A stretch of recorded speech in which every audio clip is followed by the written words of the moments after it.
had it twice, and actually to have it twice was quite alarming for me.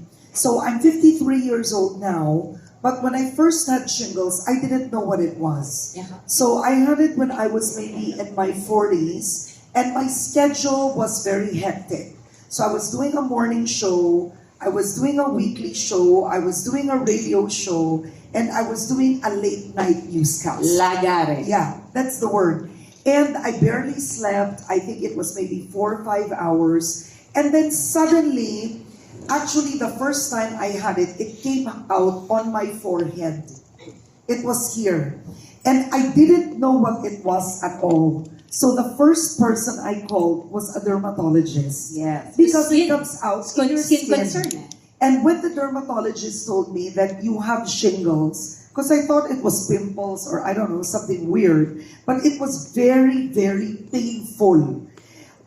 The pain that I associate shingles with the first time, when it came out here in my head, was very scary.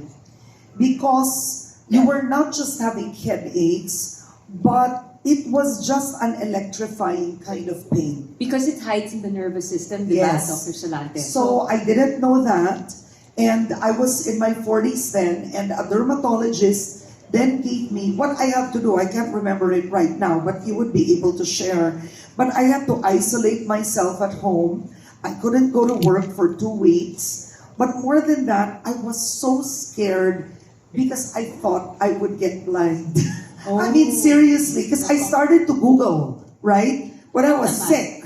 So I started to Google, I started to research, and then doon ko nakita that a side effect could be blindness and paralysis. Which was part of Dr. Solante's presentation. Yeah. But again, you didn't have a conversation. You went to Google.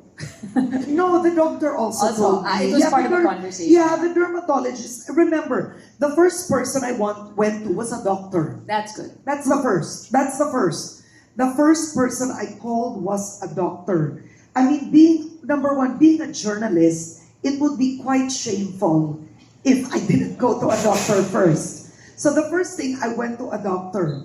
But the point is, after going to a doctor, is you read a lot after. More research Absolutely, you research, right? I mean, it's part of being a journalist. So I got really scared because if it happened to other people, I felt it can happen to me. So that's the first time. How long after was After that, so that was in my 40s, maybe 10 years after, I was in a trip. And I suddenly got parang mga butlig in my stomach. So I thought, baka it's an allergy, you know, maybe it's too cold, anything. Then what I did was I took a photo, I sent it to my dermatologist. And the dermatologist told me, Karen, I think I have to see you. It could be shingles again. Again.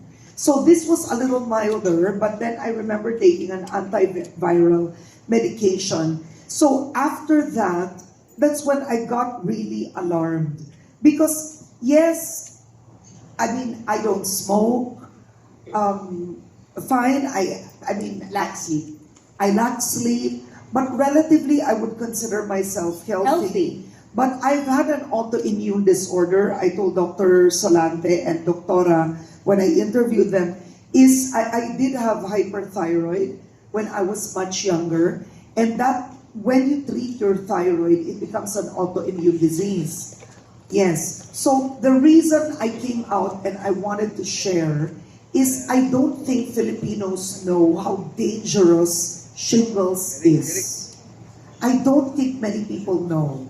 The first time I had it, I was so ashamed because when you read it, you think it's related to sex. Really? Because of the word herpes. Exactly. Because of the word herpes. Yeah, in the beginning, right?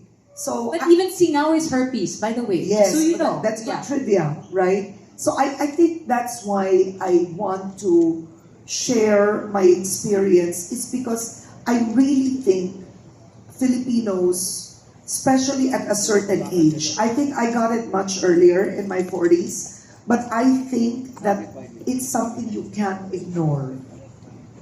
Let's actually talk about it because also earlier